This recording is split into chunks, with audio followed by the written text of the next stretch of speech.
Logging onto the social media, of course, today people are still talking about the war between America and Iran.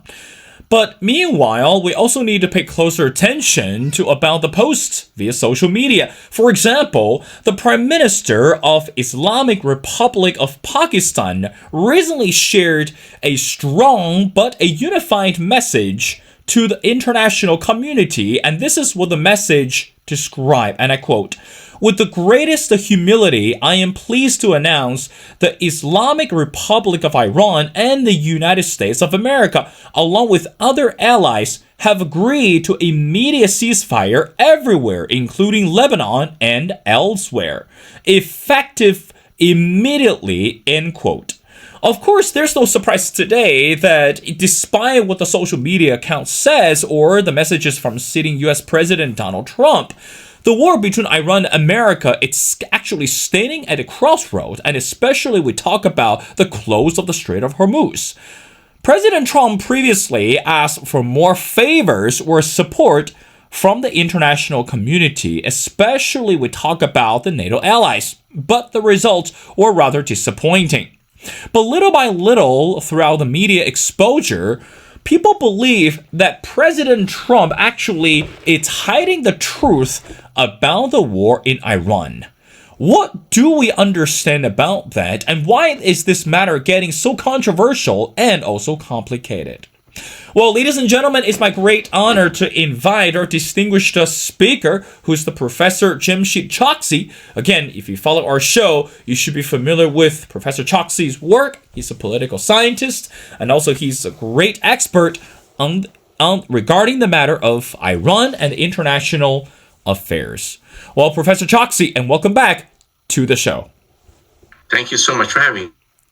Well, again, Professor Choksy, it's such an honor to have you on our show. As I mentioned before, as we begin to see the progress and also the development of the war between US and Iran at this moment, but more and more Americans start to believe that sitting US President Trump is actually hiding the truth about the war in Iran. As a matter of fact, what I just said was directly a news headline from the New York Times, the editorial board.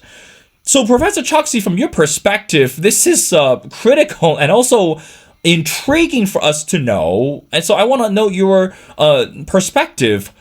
Is Trump hiding the truth about the war in Iran? If so, why is he still trying to making himself understood in many ways about the complication of the war? Your thoughts? I think we should be careful in reacting to social media posts. Essentially, it is the ability of anyone to say anything, anywhere, anytime, with very little filtering. And then, as we have seen, these posts tend to be taken, amplified, and even distorted. I think what we should actually look at are the facts on the ground. And the facts on the ground are that right now, there are negotiations going on between the United States and Iran. At least the negotiating teams have arrived in Islamabad. Vice President Vance has met with the Pakistani Prime Minister and Foreign Minister. The Iranian team is there. The Iranian team is about 70 people strong. It is a massive contingent. One actually wonders to negotiate with such a large team and what that tells us about perhaps the different constituencies within the ruling regime in Iran, all of whom wanted to be represented at the talks. But we know that those talks have been processed in Islamabad. We also know that Israel and Lebanon are due to have talks in Washington, D.C. next week. And so what we are seeing, the facts on the ground indicate that two sets of negotiations are beginning, and that clearly the international community is involved. Pakistan's presence is proof there. It has become very clear that the rest of the international community also wants a negotiated settlement if possible. They do want the Strait of Hormuz reopened. And so I think we should look at it from that point of view rather than speculate based on all the social media posts or even editorial boards. Well, of course, Professor Choksy, I agree with you 100%. I mean, again, I would remember former U.S. President Ronald Reagan, once he shared or he comments regarding the information from the Soviet Union. If I'm not mistaken, he said, trust but verify. But today, when we look at the social media content, a lot of political experts or political scientists like you, to rephrase that from the former U.S. President Reagan, is said, don't trust and don't verify, or don't trust and still verify. So again, but in reality, we're still looking at the complication of the war. But let's talk about another perspective, which is the power of the U.S. military. Now, recently, sitting U.S. President Trump commented regarding the U.S. military power, and he kept on saying that U.S. military had a, I quote, virtually unlimited supply of high-end munitions. End quote. And we know, Professor Choksy, when we talk about the military intervention, where we talk about involvement of the military power, that's a whole new conversation. So at this moment, like despite what you said about negotiations and also this ceasefire, but what role does the U.S. military power play at this moment? So in other words, should Americans, or even especially I talk about in the intro, the NATO allies, are very concerned about the U.S. continue to use military methodologies or military ways to settle down the war with Iran. And of course, that knowing the culture and knowing the background of Iran, the nation or the government is less likely to back down if the U.S. military were involved. What do you say to that? I would say that both countries, the US and Iran, still have their militaries ready to re-engage if the negotiations fail or don't go as planned.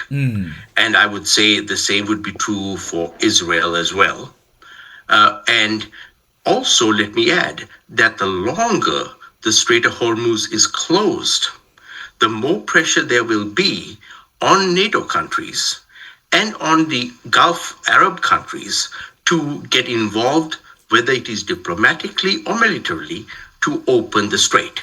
So I think what we should see that it is almost like parallel tracks. One is the negotiations, the other is the military, and right now we see that there's a pause in military actions while the negotiations occur. That doesn't mean that military actions may not recommence. That's quite possible. They may recommence while negotiations are going on. They may recommence if negotiations fail. Shall we say so? I think all sides have retained different capabilities, and right now at the forefront are negotiations. That doesn't mean that military capability will not return. I will, however, add that no country has unlimited military capability. And the at some point wars do end if for no reason other than that they peter out. Professor Choksy, let's talk about the Strait of Hormuz. I mean, for our audience, it might be, or it could be mind-boggling to understand why the Strait of Hormuz it's rather significant at this moment. But just to the American average citizen, as the same thing that I am traveling throughout China at this moment, and especially in the capital city of China in Beijing, I traveled around the city and I really seriously visited a couple gas stations and talked to the people in Beijing that when they went to the gas station, when they started to fill the tanks, believe it or not, people in China are rather anxious and worried and ask the same question that American citizens is asking every day. Why am I paying more at the gas station compared with what I did before?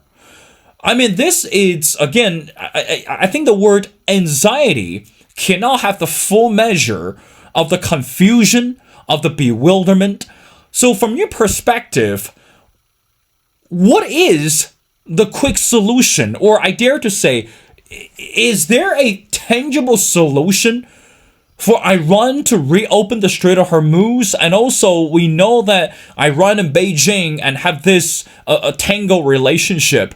But this is not good. And of course, if Beijing feeling the pressure, so should be the rest of the world. So, Professor Choksy, let's talk about the Strait of Hormuz and how do you think that it's going to create a negative impact or has already created a negative impact upon the international community? Go ahead. So there are a few. So as the global community and globalization developed and countries began to interact and trade, choke points developed. And one of those choke points is the Strait of Hormuz. The Strait of Hormuz is important for the world because gas, oil, but additionally fertilizer, petrochemicals, helium. For example, most of our listeners may say, well, why does helium matter? Well, every time you go in for a CT scan in a hospital, they're using helium. Helium is used in all sorts of scientific experiments. You use, so so the outflow of petrochemicals is extraordinarily important. And the Persian Gulf region is one of the major suppliers for the world. Now, that having been said, we should also not over-magnify what 10% of its energy from the Persian Gulf. So does India. The United States, maybe about 7%, Europe, about 5 to 6%. But as a total, the Persian Gulf supplies about 20-25% of the world's energy supply. And that's why it's important, because the majority of that energy, liquid natural gas and oil, comes via maritime tankers that have to pass through this very narrow choke point, the Strait of Hormuz. And the reality is that any nation around that region, not just Iran, Pakistan, Oman, any of the Gulf nations could very easily mine the waters or launch missiles. Similarly, any country outside, whether it's India, China could send its navy there, the US could send its navy there. So it's very easy in these choke points to blockade, to create problems. But because the supplies that flow through it are important for the world, nations do not do so. The Islamic Republic, however, has for the last 40-odd years always threatened that if anything is done to it, if any intervention occurs to its government, if there's any attempt, internally or externally, to change its repressive government, that it's going to strangle that. And right now, what we've seen that they've done is, essentially their main threat is missiles, like cruise missiles, that can hit tankers that are passing through. And the Iranians now are trying to leverage that by claiming that they can charge tolls. Now, we should keep in mind that the Strait of Hormuz is international waters. It is not Iranian waters. It is part of the law of the sea, to which China, among others, is an international signatory. So the Iranians essentially are in violation of international law. But the problem is that, yes, they can attack ships passing through. There's an additional complication that we've come to realize lately, and that is the Iranians have dropped mines into the waterway. And the Iranians now are not quite sure where the mines they placed have drifted, which also shows us the dangers. Now, in the short run, of course, what this has done is, yes, it has constricted the world's supply of vital resources, and the most obvious one is gasoline for our automobiles. And so everyone around the world is seeing restrictions in terms of supply, and therefore prices going up. And of course, they're worried because this means that workers may not be able to get to work. Companies may not be able to function. So yes, so there is that, and that's why we are seeing the negotiations going on now. However, the big problem that is going to confront these negotiations is that Iran right now is demanding that it be left in charge of the Strait of Hormuz. And in reality, no country, not Iran, not Saudi Arabia, not Oman, not the United States, not China, no one. These are international important waterways that need to be available for free use, fair use by everyone. Well, I mean, again, Professor Choksy, it's rather alarming to see, of course, the reactions from the global citizens and when it comes to gas prices. And also, thank you. Thank you so much for helping us to understand the complication of the Strait of Hormuz. Let's move on with our conversation. Again, I want to say, I dare to use the word surprising, but meanwhile, I will say not surprised. Let's talk about sitting US President Donald Trump. Now, prior to the visit from the NATO secretary this week, President Trump were scheduled to discuss leaving NATO. And especially after seeing the disappointments from the NATO allies, well, President Trump asked for help from them, when US was engaged with the war with Iran. And according to the White House, that the conversation was supposed to happen, and President Trump was rather determined to leave NATO and believe that US should no longer help with any allies. And because US was, quote, isolated in the war with Iran, and it's not fair. And we know that how Donald Trump enjoyed talking about this unfairness from the rest of the world to America. But meanwhile, Professor Choksy, this is also fascinating that Trump would face a legal fight if he attempted a formal withdrawal from NATO. But he could make clear that he wouldn't commit to the US to the defense of other NATO nations should they come under attack. Professor Choksy, as I mentioned before, shocking, but not surprising. Just listen to the rhetoric.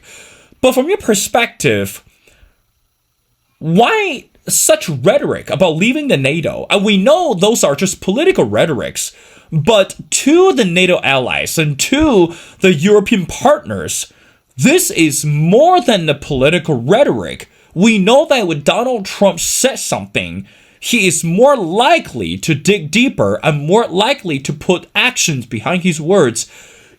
What about the concerns and what about the anxieties? Your thoughts? I think we should keep in mind that different presidents have different styles. And Donald Trump, shall we say, has a style very unlike any other US president. In other words, he says whatever is on his mind at the moment. And that can sometimes be valuable and other times can be quite counterproductive. So what we see here is, of course, his expectation that NATO allies should join in the war against Iran. What should be kept in mind is that NATO is a defensive pact. It's not an offensive pact. In other words, it's to defend against attack as opposed to be engaged in attack. So technically, the NATO partners were correct in saying that they did not have to be involved. Likewise, the President of the United States cannot unilaterally withdraw from an international commitment which has been made by the United States. In other words, the agreement, the NATO agreement, is one that is part of U.S. policy, law, etc. And so he cannot unilaterally withdraw. He would also cannot. He can speak about not coming to the aid of a NATO ally if a NATO ally was attacked. However, he would be required to do so, and the United States Congress would ensure he did so. Let us keep in mind that right now, Ukraine is not part of NATO. That's right. So the United States is not required to be involved, nor is any other NATO country. No NATO country is directly under attack. The closest we have come to that is Iran firing rockets into Turkey. And I believe there have been 4 strikes. The Turks have been very restrained, and NATO in general, including the United States in that case, has been restrained.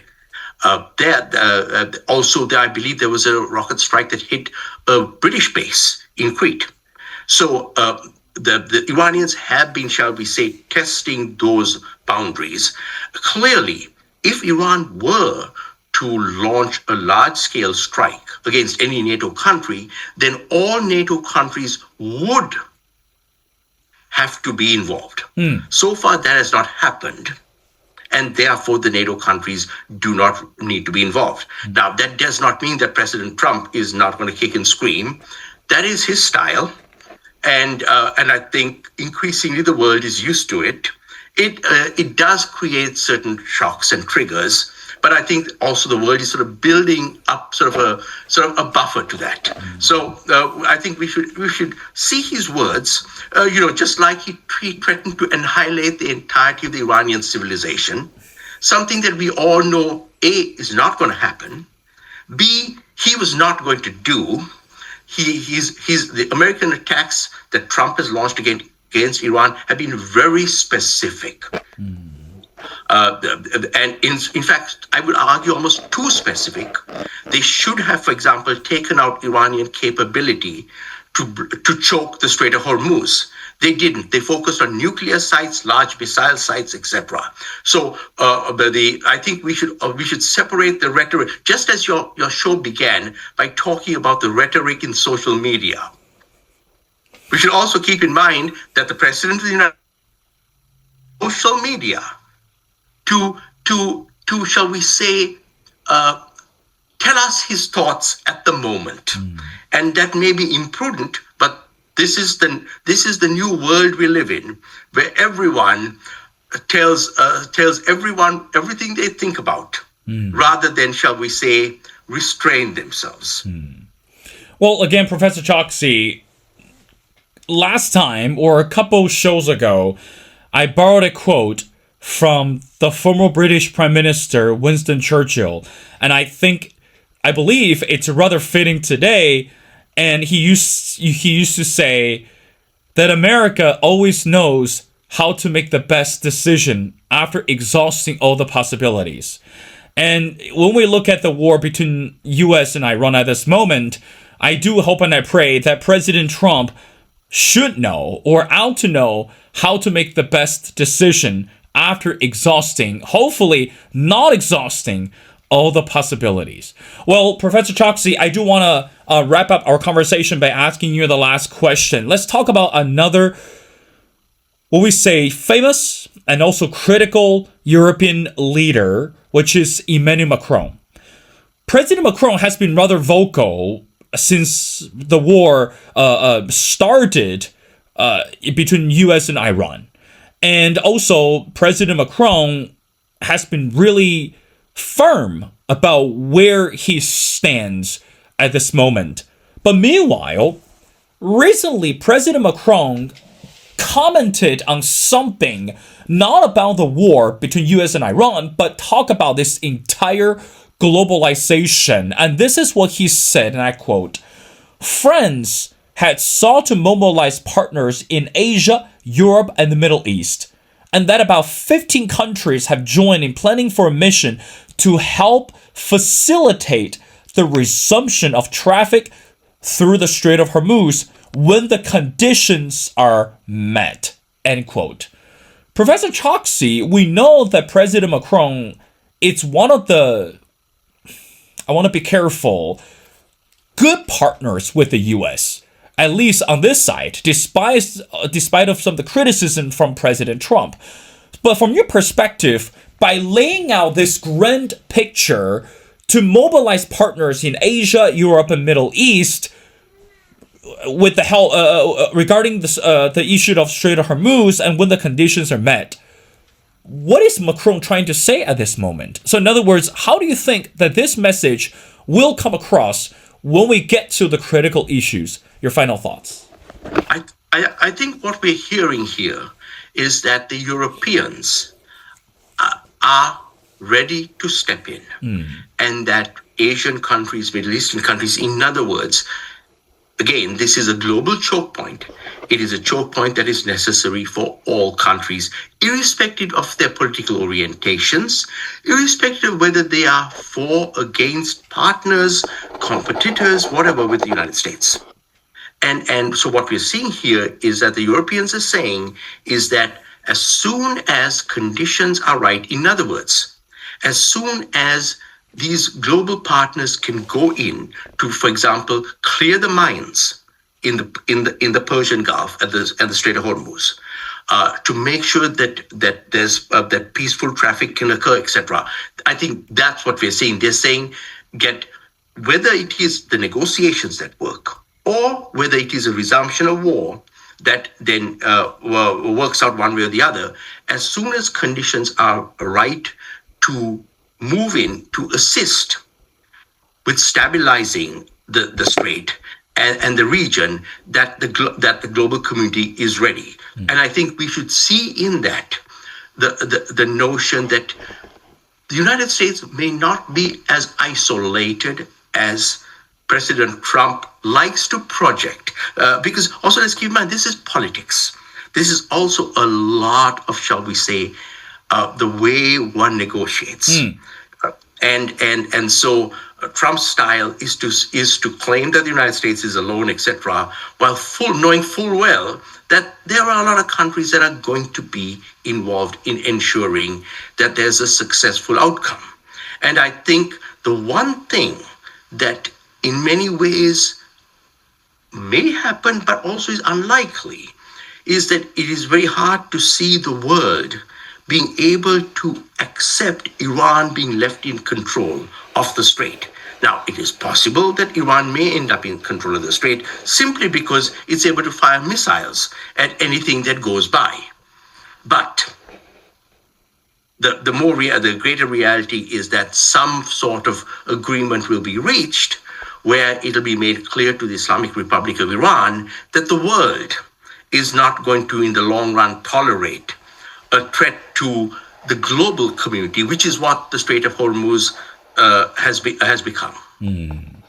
Well, again, Professor Choksy, with that note, and we do hope that even though we're seeing the ceasefire between U.S. and Iran at this moment, but I do know that just by reporting from the ground, that people outside the U.S. cannot afford to pay extra at the gas station, and also, bring food on the table. The affordability. It's not just a domestic concern for the U.S., but has become an international concern, and also this international crisis. Well, ladies and gentlemen, it's such an honor to speak to Professor Jamsheed Choksy. Again, Professor Choksy, it's a distinguished professor, and he's the former chair of the Department of Central Eurasian Studies, and the current director of the Inter-Asia and Uralic National Resource Center at Indiana University, Bloomington. Well, Professor Choksy, thank you so much for your time. It's been a pleasure, and we'd love to have you back on the show as we continue to pay closer attention to the global affairs. So thank you so much for doing this. Thank you very much.